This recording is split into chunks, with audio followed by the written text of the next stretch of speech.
A peça Mãe Coragem regressa ao palco, desta vez protagonizada por Maria João Luís.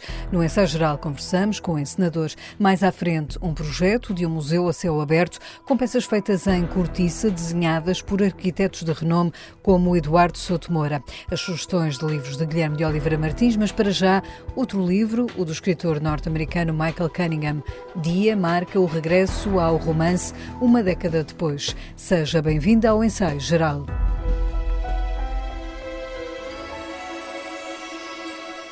Dia é o novo livro do escritor norte-americano Michael Cunningham. O autor vencedor do Pulitzer e do prémio PEN Faulkner com a obra As Horas está de regresso ao romance 10 anos depois e escreveu um livro onde não conseguiu evitar que o tema da pandemia entrasse pela escrita.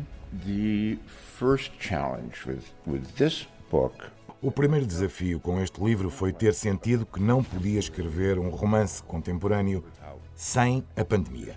Não há nenhum cenário possível sem a pandemia, nem em Nova Iorque, nem nas Fiji, nem no Arkansas. Não há sítio possível. Então, como escritor, não me restou alternativa senão encontrar uma forma de lidar com essa marca que foi a pandemia, mas ao mesmo tempo escrever sobre o ser humano.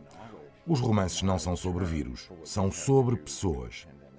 Então, a estrutura do livro retrata um só dia, em 3 anos diferentes. E isso permitiu-me contar a história destas pessoas antes da pandemia, depois olhar as mesmas pessoas no pico da pandemia e voltar a elas, não posso dizer depois da pandemia, mas de uma forma que durante a pandemia seria impossível. Tu e eu estarmos sentados nesta sala, desta forma, era impossível. But you and I are sitting together in a room in a way that we could not possibly have done. Isabel e Dan são o casal no centro da ação deste livro. Têm 2 filhos e vivem próximos de Robin, irmão de Isabel. O enredo percorre o fio do tempo e as transformações destas personagens, aparentemente gente comum, que pediu a Michael Cunningham para entrar num livro. They are first and foremost just people. Elas são, antes de mais e sobretudo, pessoas que são interessantes para mim. Agora, porque estas pessoas e não outras? Devo dizer que parte disto é intuição. Olhando para trás, as relações humanas tornaram-se especialmente intensas devido ao isolamento do confinamento. Estas são todas relações que poderiam ter resultado de outra forma se estas pessoas não estivessem fechadas em casa, juntas. Já não é a primeira vez que o autor explora a questão dos vírus e da família. São temáticas a que gosta de regressar. Nesta entrevista, em Lisboa, Michael Cunningham explica porque continua a ter uma escrita cheia de detalhes, onde nada é deixado ao acaso. Acho que a intensidade do meu foco tem a ver com o facto de eu nunca ter escrito sobre pessoas famosas ou com sucesso. Eu escrevo sobre pessoas que acho interessantes. Neste livro, o Dan está a tentar reviver a sua carreira musical, que ele nunca chegou a ter. A Isabel está a tentar mudar a sua vida, mas não sabe como. Estes são problemas humanos muito reais. Não é que o Dan alguma vez vá ser um Mick Jagger. Sabe, repito, isto não é algo em que penso conscientemente, mas eu quero honrar e respeitar estas pessoas, mesmo que as suas vidas estranhas não pareçam assim tão fora do vulgar. Por isso tento ser muito pormenorizado, porque elas também são importantes. Michael Cunningham fez em 2019 uma residência literária em Cascais. O livro, que começou em Portugal, não foi contudo terminado porque a história que conta em Dia impôs. Questionado sobre a atual situação do seu país e a possível reeleição de Donald Trump, o autor confessa-se preocupado. Muitos de nós estamos muito preocupados com a ideia de mais 4 anos do presidente Trump.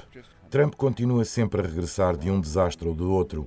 A certa altura, nós desenvolvemos alguma suspeita. Será que é desta vez? Ele acabou mesmo? Será que ele afundou no seu próprio barco? E depois, afinal, não. Então, ainda não me deixei de preocupar. Não sei se alguém deixou de se preocupar. O que sei é que se o Trump for eleito outra vez, é uma má notícia para todo o mundo. É o fim, ou pode ser o fim, de qualquer tentativa de reverter as alterações climáticas, por exemplo. E isso afeta-nos a todos. É o fim de qualquer ajuda americana. A lista é infinita. Acho que todos o sabemos. The list goes on, and I think we all know. Opinião crítica de Michael Cunningham, o autor que acaba de lançar em Portugal o livro Dia, editado pela Gradiva.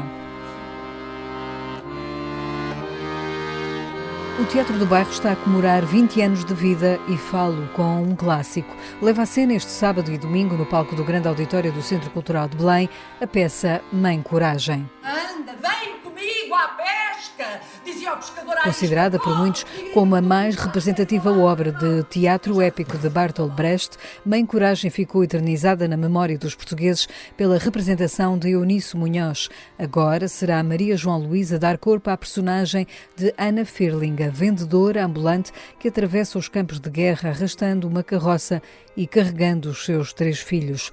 A encenação é de António Pires, que explica porque este texto do dramaturgo alemão tem renovado a atualidade. Que é preciso coragem para fazer um espetáculo que aborda temas que nos são tão próximos.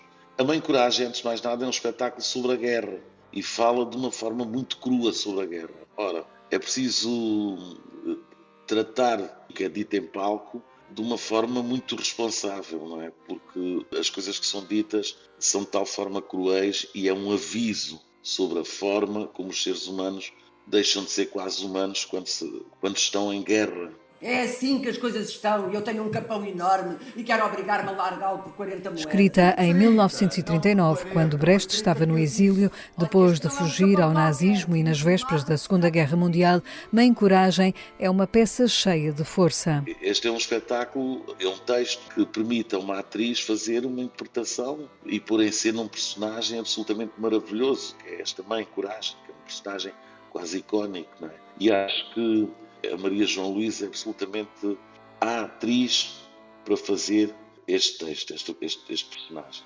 Eu tenho muita sorte de poder dirigi-la nesta Mãe Coragem e sorte terá também todo o público que a vai ver, porque é mesmo uma coisa a não perder. Maria João Luís encarna esta mãe sobrevivente que na carroça carrega a sua coragem. Um papel que, diz o encenador António Pires, exige a maturidade desta atriz. Para fazer o que ali está, é preciso de ser uma atriz já com uma maturidade muito grande. Muito grande. Ou seja, os estados limites que são postos em cima de palco, os estados de emoção, as coisas com que ela passa, ou seja, nós estamos a vê-la a perder os filhos, não é? Para a guerra, e ela continua. Portanto, só isto é absolutamente difícil já de pôr em cena, de fazer, de transformar isto numa coisa credível, não é? Mãe Coragem é um espetáculo que integra a programação dos 50 anos do 25 de Abril. Vai estar no palco do grande auditório do CCB este fim de semana. Depois será repetido no Festival de Teatro de Almada e no verão será apresentado no Convento do Carmo, em Lisboa. Um pedaço de carne de vaca e vou à sala. Dou-lhe 1 minuto para que resolva. Pode estar à vontade, é do ano passado. É de ontem à tarde. Ainda ontem o boi andava por aí, viu com os meus olhos. Então é que já cheirava mal em vida. Hei de cozer isto durante 5 horas, se for preciso, e quero ver se a carne ainda fica dura. Bota-lhe muita pimenta para o capitão não dar pelo cheiro.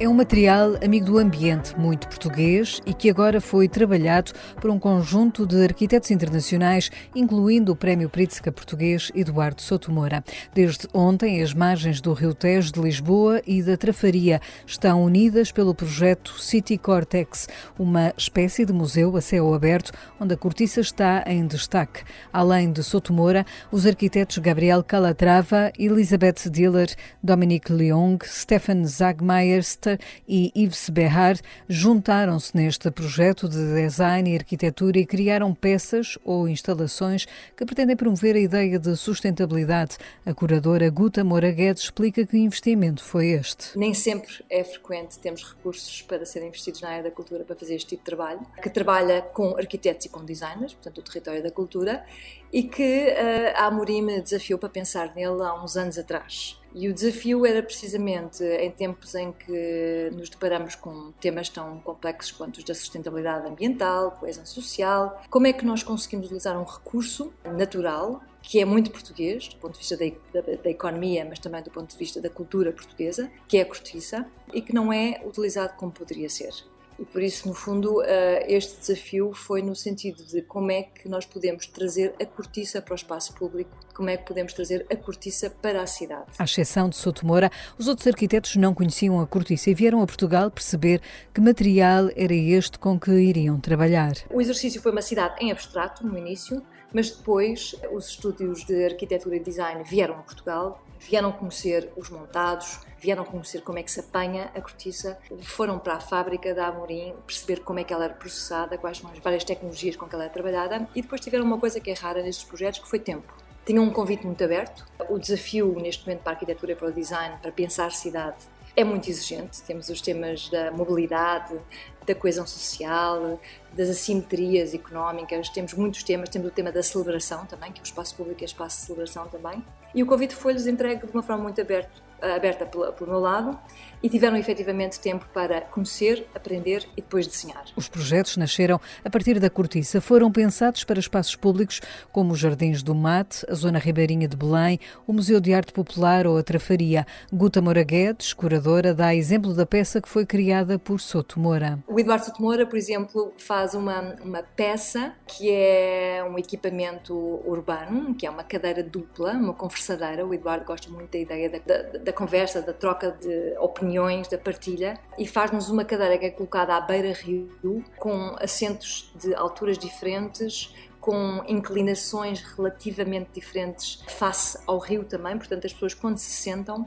ficam num sítio que leva à cortiça e portanto tem aquela sensação de bem-estar que a cortiça nos dá. São obrigadas a se sentar-se com perspectivas diferentes, têm ângulos de vista diferentes e olham-se nos olhos. E o Eduardo cria, no meio do bulício de uma cidade, um ponto de encontro entre duas pessoas, propício à calma, propício à conversa, propício à reflexão e à troca de opiniões. É uma peça muito intimista que o Eduardo traz para espaço público. É esse um lado muito bonito desta peça, que obviamente depois usufrui das características da cortiça para a tornar mais quente, mais calorosa e também para diminuir o som que vem de fora. A este exemplo somam-se outras, indica Guta Moura Guedes. O City Cortex vai criar 8 instalações, divididas 7 delas no retângulo de Belém e uma na Trafaria, com escalas e com modelos e com ofertas muito distintas. Os dealers Coffee and Renfrew focam sobre literacia, portanto a importância de ler, e trazem a Biblioteca Municipal de Belém para o jardim, num sítio que é